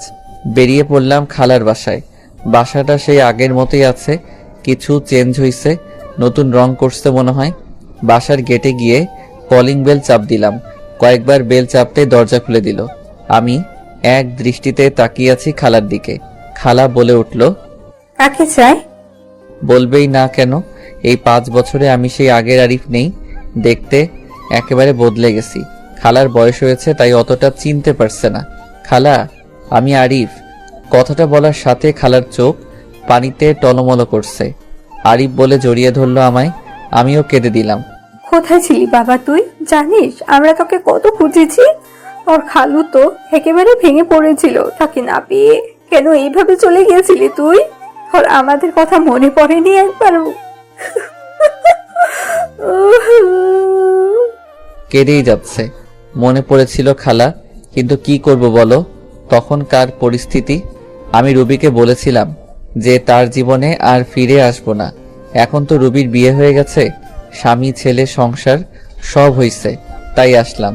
তাই আবার ফিরে আসলাম। কি বলছিস তুই? রুবি বিয়ে হয়ে গেছে মানে? কেন রুবি বিয়ে হয়নি? তার একটা ছেলেও তো দেখলাম। রুবির কোনো বিয়ে হয়নি, তুই ভিতরে আয়, বলছি সব তোকে। আমি ভিতরে গিয়ে বসলাম। খালার মুখ চেয়ে বসে আছি সবকিছু জানার জন্য। নীরবতা ভেঙে আমি বললাম, কি হলো খালা, বলো। তাহলে শোন, তুই যখন বাড়ি থেকে চলে গেছিস রুবি তখন অনেক বেশি খুশি হয়েছিল। তার কয়েকদিন পর আমি দেখতাম রুবি সারাদিন কি যেন চিন্তা করতো আর কাঁদতো। খাওয়া দাওয়া ছেড়ে দিয়েছিল। আমি যখন জিজ্ঞাসা করি তখন বলতে লাগলো, মা, আমি একটা বড় ভুল করে ফেলেছি মা। আমার জন্য আরিফ এই বাড়ি ছেড়ে চলে গিয়েছে। কি বলছিস? যা বলবি খুলে বল। তারপর রুবি সেই দিনের রাতের কথা বলল। সকালে তোর সাথে অনেক বাজে ব্যবহার করে তোকে চলে যেতে বলেছে। একদিন রুবির সাথে ওর ওই বান্ধবীর দেখা হয়। ওই বান্ধবী বলে দেয় যে রুবি যখন ড্রিঙ্কস করে সেন্সলেস ছিল তখন তার ভাই রুবির সাথে খারাপ ব্যবহার করে। তাই তার বান্ধবী রুবির কাছে ক্ষমা চেয়ে চলে যায়। রুবি এসব কথা শুনে মাথাটা ধরে যায় যে তোকে দোষারোপ করেছে। মেয়েটা অনেক ভেঙে পড়ে যায়। তাই ওকে আমি কিচ্ছু বলি নাই। তার কয়েক মাস পর রুবি একদিন মাথা ঘুরে পড়ে যায়। আমরা ডাক্তারের কাছে নিয়ে গিয়ে জানতে পারি রুবি মা হতে চলেছে। আর রুবি সাথে যে ছেলেটা দেখেছিস ওটা তোর আর রুবির ছেলে। কথাগুলো শোনার পর আমার চোখ দিয়ে আপনা আপনি পানি পড়তে লাগলো। তার মানে ও আমার ছেলে। আমার যে কি আনন্দ লাগছিল বলে বোঝাতে পারবো না। তাই রুবি আমায় আর রিমিকে একসাথে দেখে জ্বলতেছিল। আরে শোন বাবা, রুবিনা তোকে অনেক ভালোবাসে। তুই চলে যাওয়ার পর ও ওর ভুল বুঝতে পেরেছে, অনেক কেঁদেছে। তোর জন্য আজও অপেক্ষা করে বসে আছে মেয়েটা। তুই আর ওকে ফিরিয়ে দিস না রে বাবা। তাই বললে কি আর হয়? আমাকেও কম কষ্ট দিয়েছিল নাকি? তার প্রতিশোধ আমি না নিয়ে তাকে কাছে টেনে নিব না? খালা আমার একটা কথা রাখবে? কি কথা বল। আমি যে এখানে এসেছি তা যেন রুবি না জানতে পারে। আমি যে সব জানি। আর শোনো, রুবি আমাকে কম কষ্ট দেয়নি, তাই ওকে একটু শিক্ষা না দিয়ে আমি আমার কাছে ওকে টেনে নিব না। ও বুঝুক আপনজনকে কষ্ট দিলে কি হয়। আচ্ছা, তুই যা ভালো মনে করিস। ও তো তোর খালু এসে পড়েছে। তাই আমি খালুর সাথে কথা বলে অনেক সময় ওখানে থেকে চলে আসলাম। আর বলে আসলাম রুবি যেন কিছুতেই জানতে না পারে। রাস্তা দিয়ে যাচ্ছিলাম। কিছুক্ষণ যাওয়ার পর চোখ পড়ল একটা স্কুলের গেটে। দেখি যে আমার ছেলেটা ব্যাগ ঘাড়ি নিয়ে দাঁড়িয়ে আছে। কাছে যে জিজ্ঞেস করলাম, কি হলো বাবা, এখানে মন খারাপ করে দাঁড়িয়ে আছো কেন? জানো আঙ্কেল, আমার আব্বু নেই। আজ করে সবাই আব্বু আম্মু দেখেছে। আম্মু এসে শুধু ছেলের সাথে কথা বলে গেছে। আমি রাগ করে এখানে দাঁড়িয়ে আছি। ছেলের কথা শুনে বুকের বাঁ পাশে চিনচিন ব্যথা শুরু হয়ে গেল। মনে মনে বলতেছি, আমি তোর বাবাই, শুধু পরিস্থিতির কারণে আজ তোর কাছ থেকে দূরে। ছেলেকে আদর করে দারোয়ানকে বলে স্কুলের গেটের ভিতরে ঢুকিয়ে দিয়ে আসলাম। মনে মনে ভাবতেছি রুবি না হয় নিষ্ঠুর, তাই বলে আমিও নিষ্ঠুর হব। নিজের ছেলের পরিচয় আমার কাছ থেকে গোপন রাখলো। নিজের ছেলের কাছে আমি আজ পিতৃ পরিচয় গোপন রাখলাম, খুব কষ্ট হচ্ছে। মা, আজকে ওই আঙ্কেল আমার স্কুলে এসেছিল, আমাকে অনেক আদর করেছে। এই রকম যদি আমার বাবাই হতো খুব ভালো হতো না মা? রোহান, তোমাকে না বলেছি অপরিচিত কোনো লোকের কাছে না যেতে? আর কোন আঙ্কেল আমাকে একটু কালকে দেখিয়ে দিও তো। আচ্ছা ঠিক আছে মা। রুবি তার ছেলেকে নিয়ে বাসায় চলে গেল। আমার কথা মতো খালা খালো কেউ বলে নাই যে আমি এখানে এসেছিলাম। পরদিন অফিসে গিয়ে কেবিনে কাজ করতেছি, এমন সময় পিয়ন এসে বলল, রুবি ম্যাডাম আপনাকে ডেকেছে। আমি দেরি না করে চলে গেলাম। আরিফ খান, আপনি কাল অফিসে এলেন না? কতগুলো কাজ ছিল, এভাবে কাজ না করলে প্রজেক্টটা শেষ করবেন কিভাবে? আসলে ম্যাডাম ভুলে গিয়েছিলাম একটু। রাখেন আপনার ভুলে যাওয়া। এত বড় প্রজেক্টের কাজ কোন ভদ্রলোকে যে আপনাকে দিয়েছে আমি তা ভেবে পাচ্ছি না। আর ভুলে তো যাবেনি, সুন্দরী বউকে নিয়ে অফিসে নুষ্টি ফুষ্টি করলেই তো সবাই ভুলে যায়। Sorry madam. এমন সময় রোহান এসে বলল, মা, এই আঙ্কেল আমার খুব আদর করে, তোমাকে এর কথাই বলেছিলাম। রুবি জিজ্ঞাসা সূচক দৃষ্টিতে আমার দিকে তাকালো। আমি তার মুখে একটু খুশির ছাপ দেখতে পাচ্ছি। তারপর আবার কঠোর রূপ ধারণ করলো, আমার দিকে তাকিয়ে কথাটা বলল, তোমাকে না বারণ করেছে অপরিচিত ফালতু লোকের কাছে না যেতে? মা, আঙ্কেল খুব ভালো, তুমি ফালতু বলছো কেন? চুপ, একদম চুপ। বেশি পাকনা হয়ে গেছো না? আর এই যে মিস্টার আরিফ, আপনি আমার ছেলের সাথে আর মিশবেন না, এই বলে দিলাম। মুহূর্তের মধ্যে মনটা খারাপ হয়ে গেল। ফালতু কি আমি নাকি তুমি নিজেই? রুবি, খুব বলতে ইচ্ছা করছে। রুবি, কি দেখছো তুমি আমার মাঝে ফালতুর মতো কার্যকলাপ? বলতে গিয়ে আর বললাম না। কেবিন থেকে এক বুক হতাশা নিয়ে বেরিয়ে আসলাম। মা হয়ে কেমনে নিজের ছেলেকে তার বাবার সাথে মিশতে দেয় না, খুব কষ্ট লাগছে। আচ্ছা, আমিও তোমাকে বুঝিয়ে দিব রুবি কষ্টের উপলব্ধিটা কেমন। অফিস শেষে রিমিকে বললাম আমার সাথে ঘুরতে যাবে নাকি। রিমিও রাজি হয়ে গেল। আমি আর রিমি একটা পার্কে বসে আছি। আমার মনটা খারাপ দেখে রিমি জিজ্ঞেস করলো, মন খারাপ কেন আরিফ? কই কিছু না তো, এমনি। আচ্ছা, একটা কথা বলো তো আরিফ। কি? রুবি ম্যাডাম কিছুদিন থেকেই তোমাকে চোখে চোখে রাখছে। আমার সাথে হেসে হেসে কথা বলে প্রচুর রাগ হয়। সেদিন আমাকে জিজ্ঞেস করলো, তোমাদের আচরণ দেখে মনে হলো স্বামী স্ত্রী, কতদিন হয়েছে তোমাদের বিয়ে হওয়ার? আরো অনেক কথা বলেছে। আচ্ছা, তোমার সাথে রুবি ম্যাডামের কোনো সম্পর্ক আছে নাকি? আমি দীর্ঘশ্বাস ফেলে জবাব দিলাম, থাক না ওসব কথা। বলো না আরিফ। আমি তোমাকে আমার স্ত্রীর কথা বলেছিলাম না? রুবি সেই আমার স্ত্রী। কথাটা বলতেই রিমি অবাক হয়ে গেল। এই হচ্ছে তোমার বউ? আমি রুবিকে সব কিছু বলবো, ও তোমাকে মেনে নিবে। কিচ্ছু বলতে হবে না তোমাকে, যা করার আমি করব। তারপর রিমিকে বললাম, তুমি শুধু অফিসে আমার সাথে প্রেমের অভিনয় করবা, এতটুকু। অনেকক্ষণ নীরব থেকে রিমি মাথা নেড়ে হ্যাঁ জবাব দিল। রাতে দুজনে একসাথে বাসায় ফিরে আসলাম। খাওয়া দাওয়া শেষ করে বিছানায় শুয়ে পড়লাম। কি করব কিছুই বুঝতে পারছি না। ভাবতে ভাবতে ঘুমিয়ে পড়লাম। সকালে ঘুম ভাঙলো অ্যালার্মের শব্দে। তারপর রিমি ফুপু নাস্তা দিল, খেয়ে অফিসের উদ্দেশ্যে বেরিয়ে গেলাম। অফিসে পৌঁছে রিমিকে বললাম, তুমি ভিতরে যাও, আমি একটু পাশের দোকান থেকে আসছি। কিছু সময় পর অফিসে ঢুকলাম। গিয়ে দেখি রিমি আর রুবি বসে বসে কাজ করছে। এই জানো কি করছো ওখানে? তুমি এখানে কেন? চলো আমার কেবিনে চলো। রুবির দিকে তাকিয়ে দেখি রাগে লাল হয়ে গেছে, মনে হচ্ছে এখনই চিবিয়ে খেয়ে ফেলবে। ও বাবু, দেখছো না কাজ করছি, পরে যাব। এত বড় লোকটাকে বাবু বলছে। বিড়বিড় করে বলল, আচ্ছা জানো আমি এখন যাই। মা, একটা ফ্লাইং কিস ছুঁড়ে মারলাম। ভালো লাগছিল না, তাই অফিসের ছাদে গেলাম। গিয়ে দেখি আমার ছেলে একটা বল নিয়ে খেলছে। আমাকে দেখা মাত্রই আমার কাছে আসলো। তোমার আম্মু বকা দিবে না আমার কাছে আসছো যে? আম্মু অনেক পতা, আমার সাথে অনেক লাগ করে। তাই বুঝি বাবা, ছেলেকে নিয়ে ছাদে দাঁড়িয়ে আছি।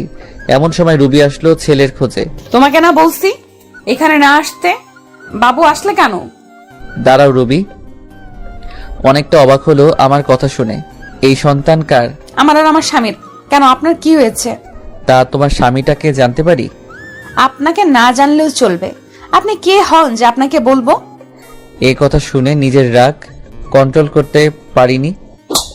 ঠাস ঠাস করে দুটো বসিয়ে দিলাম। রুবির চোখ দিয়ে পানি পড়তেছে, গাল দুটো ফুলে লাল হয়ে গেছে।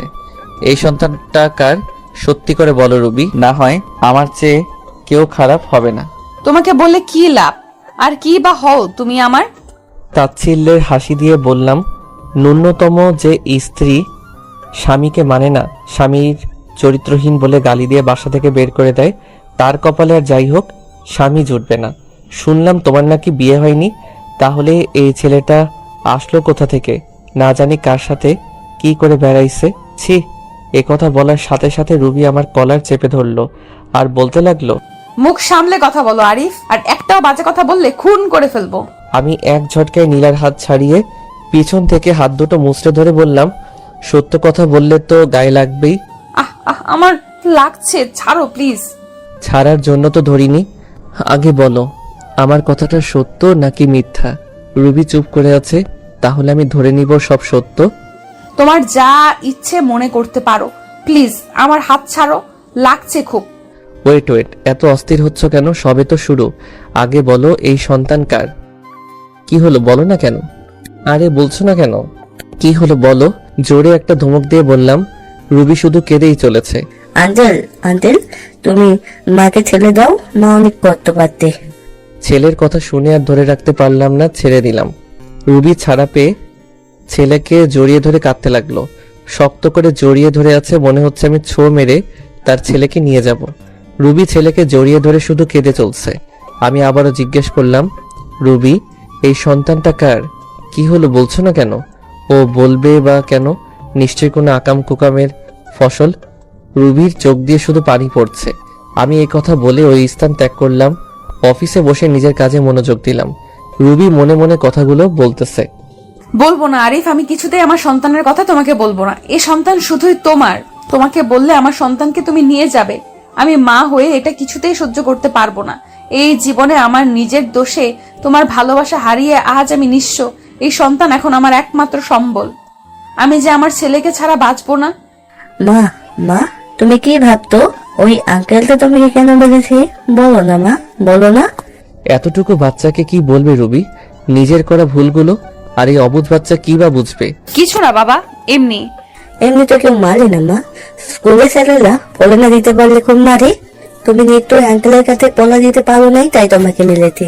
ছোট বাচ্চার মনের পরিধি যতটুকু সেই হিসেব করে বলছে কথাটা। রুবি কিছু না বলে ছেলেকে কোলে করে নিচে নেমে এলো। আমি অফিসের কাজ শেষ করে বাসায় ফিরে আসলাম। এইভাবে কেটে যায় 1টি মাস। এই 1 মাসে আমি রুবিকে যথেষ্ট কষ্ট দিয়েছি। এমন কোনো দিন নেই যে রুবিকে আমি কাঁদাইনি। রিমির সাথে প্রতিনিয়ত স্বামী স্ত্রীর অভিনয় করে গেছি। রুবি এতে খুব কষ্ট পেয়েছে, আর আমিও পেয়েছি রুবির কষ্টে কষ্ট পেয়ে। প্রজেক্টের কাজও শেষের কয়েকদিন পর অফিসে গেলাম, যে দেখি রুবি আজ আসেনি। অনেকটা অবাক হলাম। অফিস থেকে বাসায় এসে শুয়ে পড়লাম। পরদিন সকালে ভাবতেছি রুবি কেন অফিসে আসেনি। না, আজ আর আমার ছেলেকে আমার কাছে নিয়ে আসবই। ওকে ছাড়া আমার একা একা ভালো লাগে না। অফিসের কাজ করে সন্ধ্যার দিকে চলে গেলাম খালাদের বাসায়। বাসায় গিয়ে কলিং বেল বাজাতেই রোহান মানে আমার ছেলে দরজা খুলে দিল। আমাকে দেখে খুশিতে বলল, আঙ্কেল। এমন সময় রুবি রান্নাঘর থেকে বেরিয়ে আসলো। আমাকে দেখে অনেকটা অবাক হয়ে গেল। এখানে কেন এসেছো? আমার ছেলেকে নিয়ে যেতে এসেছি। তুমি যতই ওর কাছ থেকে আমার পরিচয় গোপন করো না কেন, লাভ নেই। কে তোমার ছেলে? খবরদার আমার ছেলেকে ছোবে না। এটা আমারই ছেলে রুবি। না না মানে এক্ষুনি ডিএনএ টেস্ট করব। তোমার যাই ইচ্ছে করো, আমার ছেলেকে আমি কোথাও যেতে দিব না। এই বলে রোহানকে জড়িয়ে ধরলো রুবি। আমি হ্যাচকে একটা টান দিয়ে রোহানকে নিয়ে আসলাম নিজের কাছে। ওকে কোলে করে নিয়ে যাইতেছি, এমন সময় রুবির চিৎকার, আমার ছেলেকে নিয়ে যেও না প্লিজ। আমার বুক খালি করো না, ফিরিয়ে দাও আমার বাবা সোনাকে। আমি কোনো কথায় কান্না দিয়ে দরজার সামনে ছেলেকে নিয়ে এগিয়ে যেতে লাগলাম। রুবি আমার পায়ে পড়ে গেল। তোমার দুটি পায়ে পড়ি, আমার ছেলেকে নিয়ে যেও না। আমি হাত দিয়ে ধাক্কা দিয়ে রুবিকে সরিয়ে রোহানকে নিয়ে বেরিয়ে আসলাম। আঙ্কেল আমাকে কোথায় নিয়ে যাচ্ছ? আঙ্কেল না বলে আমাকে বাবা বলো। আমি তোমার বাবা। সত্যি বাবা? হ্যাঁ, আমি তোমার বাবা। ছেলেকে নিয়ে নিজের বাসায় ফিরে আসলাম। বাসায় আসতেই রিমি জানতে চাইলো, সব বলে দিলাম। রাতে খাবার খেয়ে শুয়ে পড়লাম। বাবা বলো। মা আমাকে ছাড়া কোনোদিন ঘুমাই না, আমাকে না পেলে মা মারা যাবে। ছেলের কথা শুনে বুকের ভিতর চিনচিন করে উঠল। রুবি যদি সত্যি কিছু করে ফেলে। এমনিতে যে রাগ, 7-5 না ভেবে রোহানকে নিয়ে রুবির বাসায় রওনা হলাম। বাসায় যে যা দেখলাম তা দেখার জন্য আমি মোটেও প্রস্তুত ছিলাম না। দরজা খুলে ভিতরে প্রবেশ করতে দেখি রুবি মেঝেতে পড়ে আছে। কপাল ফেটে একটু রক্ত বের হচ্ছে। হাত দিয়ে রক্ত পড়ছে, সম্ভবত শিরা কাটার চেষ্টা করেছে। দেরি না করে তাড়াতাড়ি কোলে তুলে নিয়ে বিছানায় শুয়ে দিলাম।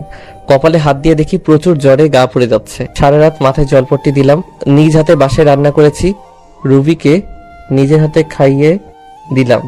আজ 5 বছর পর রুবির এতটা কাছে আসার সুযোগ পেলাম। অন্যরকম একটা ভালো লাগা কাজ করছে মনের ভিতর, কিন্তু রুবির এখনো জ্বর কমেনি। রাতে রুবির মাথার কাছে বসে আছি, এমন সময় জ্বরের ঘরে রুবি বলে উঠল, আরিফ আমাকে ছেড়ে চলে যাবে না তো? আমাকে ক্ষমা করে দাও, আমি ক্ষমার অযোগ্য জানি। চুপচাপ শুয়ে থাকো তো, জ্বরের ঘরে কি যাতা বকছো? এ কথা বলে উঠে যাব, এমন সময় রুবি আমার হাত ধরে এক ঝটকায় রুবির মুখের সামনে আমার মুখ নিয়ে এলো। রুবি আমার কলার চেপে ধরে আছে, ওর নিঃশ্বাস আমার মুখের উপর পড়ছে। একদম খুব কাছে অবস্থান করছি আমি, আর বলতে লাগলো, আর কত কষ্ট দিবে আমাকে বলো আরিফ, বলো। তুমি যখন অন্য মেয়ের সাথে হেসে খেলে কথা বলো, আমার প্রচুর কষ্ট হয়, মনে হয় যেন মারা যায়। আমি জানি তুমি রিমিকে বিয়ে করো নাই, আমাকে তুমি খুব ভালোবাসো, এটাও আমি জানি। তোমার জীবনে অন্য কাউকে আপন করে নেওয়ার আগে নিজ হাতে আমাকে মেরে ফেলো। আমি এই জীবন আর রাখতে চাই না। কষ্ট তোমার থেকে আমি বেশি পাচ্ছি। তোমার জীবনে নতুন কেউ আসলে আমি সহ্য করতে পারবো না। বিশ্বাস করো, এতদিন তোমাকে ছেড়ে থাকতে অনেক কষ্ট হয়েছে। আমি যখন আমার ভুল বুঝতে পেরেছি, সেদিন থেকে আমি তিলে তিলে শেষ হয়ে যাচ্ছি। এই 5 বছর প্রতিদিন আমি তোমার পথ চেয়ে বসে থাকতাম তুমি আসবে বলে, কিন্তু দেখো তুমি আসতে 5টি বছর লেগে গেল। আর যখন এলে তখন রিমিকে নিয়ে এলে। আমি ভেবেছিলাম তুমি বিয়ে করেছো, রিমি তোমার বউ। জানো, ওই দিন আমি আত্মহত্যা করতে গিয়েছিলাম, শুধুমাত্র আমার ছেলের কথা ভেবে, আর করি নাই। আমাকে শক্ত করে নিজের বুকের সাথে জড়িয়ে আছে, আমি আর ছাড়াতে পারলাম না। হয়তো জ্বরের ঘরে এসব বলতেছে, এসব ভাবতে ভাবতে কখন যে ঘুমিয়ে গেছি সেটাই টেরই পেলাম না। সকালে ঘুম ভেঙে দেখি যে রুবি আগের মতো আমাকে জড়িয়ে শুয়ে আছে। রুবির থেকে নিজেকে ছাড়িয়ে ওর কপালে হাত দিয়ে দেখি এখন আর জ্বর নেই। একটা স্বস্তির নিঃশ্বাস ফেললাম। রুবিকে না ডেকে ফ্রেশ হয়ে অফিস চলে গেলাম। আসলে খালা খালো কেউ নেই বাড়িতে, তারা নাকি গ্রামের বাড়িতে গেছে। সন্ধ্যায় রুবির বাসায় আসলাম। রুবির কোনো কথাবার্তা নেই, চুপচাপ আমাকে খাবার বেড়ে দিচ্ছে। আমি খেয়ে দে ছেলেকে আদর করে চলে আসবো, এমন সময় রুবির ডাক। আরিফ, বলো রুবি। তোমার কাছে একটা জিনিস চাইবো, দিবে? ধরে নাও আমার জীবনের এটাই শেষ ইচ্ছা। মনের ভিতর উলট পালট হয়ে গেছে কথাটা শোনার পর থেকে। মাথা চাপা কণ্ঠে জবাব দিলাম, কি জিনিস? একটা রাত, শুধু একটা রাত তোমার কাছে স্বামীর অধিকারটুকু চাই। জীবনের কিচ্ছু চাইবো না, শুধু একটা রাত চাই। কি বলছো এসব? তোমার মাথা ঠিক আছে তো? প্লিজ না করো না, আমার এই অপূর্ণ ইচ্ছেটা পূরণ করো। এই বলে রুবি আমার দিকে এগিয়ে আসলো। আমার পায়ের উপর পা দিয়ে আমাকে জড়িয়ে ধরে ঠোঁটে ঠোঁট মিশিয়ে দিল। আমিও নিজেকে আর কন্ট্রোল করতে পারলাম না। সারা রাত রুবি নিজেকে আমার কাছে বিলিয়ে দিয়েছে, আমি তাকে ভালোবাসা দিয়ে ভরিয়ে দেই। সকালবেলা ঘুম থেকে উঠে দেখি রুবি নেই, কিন্তু রুবি নেই। আমার ছেলেটা পাশের রুমে দেখলাম, বাসায় তন্ন তন্ন করে খুঁজলাম, কিন্তু কোথাও নেই। গেলটা কই? আমার মনে হচ্ছে রুবিকে আমি হারিয়ে ফেলেছি। আমার নিঃশ্বাস বন্ধ হয়ে আসছে, মনে হচ্ছে দম বন্ধ হয়ে এক্ষুনি মারা যাব। রুবিকে খুঁজতে খুঁজতে টেবিলের দিকে চোখ পড়ল, দেখলাম একটা চিঠি। চিঠিটা খুলে পড়তে লাগলাম। আরিফ, তুমি যখন এই চিঠিটা পাবে, হয়তো আমি তোমার থেকে অনেক দূরে চলে যাব। আমি জানি তুমি আমাকে হয়তো কখনো ক্ষমা করতে পারবে না। তোমার উপর আমি যে দুর্ব্যবহার করেছি তা হয়তো ক্ষমার অযোগ্য। আমি রাতে তোমার কাছে স্ত্রীর অধিকার চেয়েছিলাম, তা তুমি দিয়েছো, তাতেই আমি অনেক খুশি। চলে যাচ্ছি তোমার জীবন থেকে, আর আসবো না। কোথায় যাচ্ছি তা আমি নিজেও জানি না। আর হ্যাঁ, তোমার ছেলেকে তোমার কাছে রেখে গেলাম, ওকে তুমি নিজের মতো করে বড় করো, আর রিমিকে বিয়ে করে নিও। ভালো থেকো। চিঠিটা পড়ে আমার দু চোখ দিয়ে পানি পড়েই যাচ্ছে। মনে হচ্ছে আমার ভিতর থেকে কেউ কলিজা টেনে বের করে নিচ্ছে। আর দেরি না করে বেরিয়ে পড়লাম। যাওয়ার সময় দেখি খালা খালু চলে এসেছে। আমার দিকে তাকিয়ে বলল, কি হয়েছে? আমি শুধু বললাম, রোহানকে দেখে রেখো বলে বেরিয়ে গেলাম রাস্তায়। গোটা রাস্তা পাগলের মতো এপাশ ওপাশ খুঁজতে লাগলাম। প্রায় অনেক জায়গায় খোঁজা শেষ, এবার আশা ছেড়েই দিয়েছি। হাঁপিয়ে রাস্তায় বসে পড়লাম। কিছু সময় নিচে বসে থাকার পর সামনে চোখে পড়ল বাস স্টেশনের বেঞ্চের মেয়েটির দিকে। কি রুবির মতো আমি ভুল দেখছি না তো? চোখ ডলে দেখলাম না, সত্যি রুবি বসে আছে, নিচের দিকে তাকিয়ে কান্না করছে। বাস এত সকালে ছাড়ে নাই, তাই মনে হয় বাসের অপেক্ষায় বসে আছে। আমি আর দেরি না করে দৌড়ে চলে গেলাম রুবির কাছে। গিয়ে বললাম, রুবি আমার দিকে চেয়ে আবার মাথা নিচু করে আছে।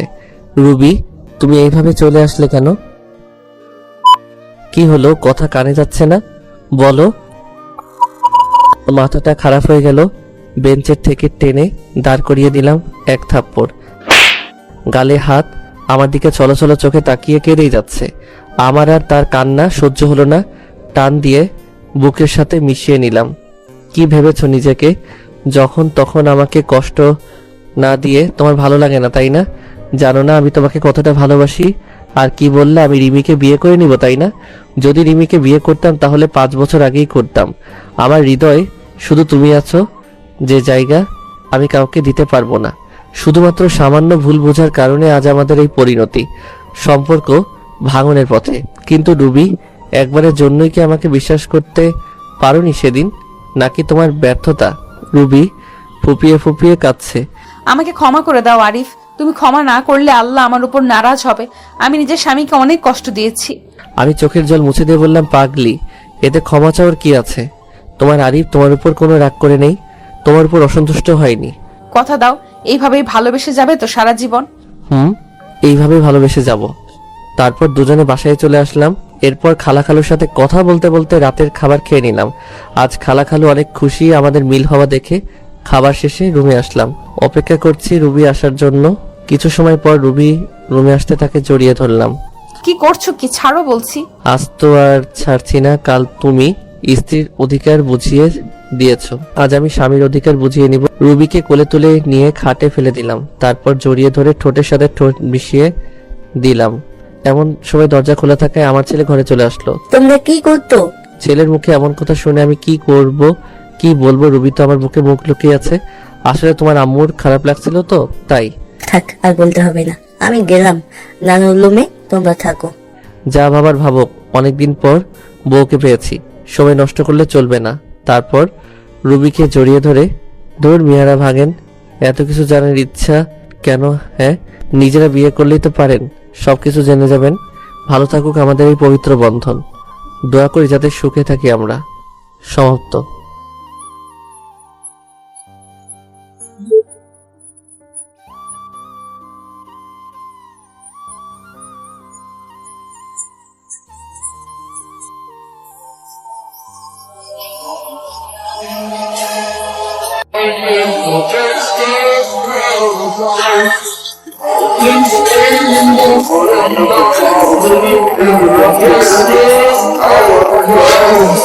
Everybody standing up,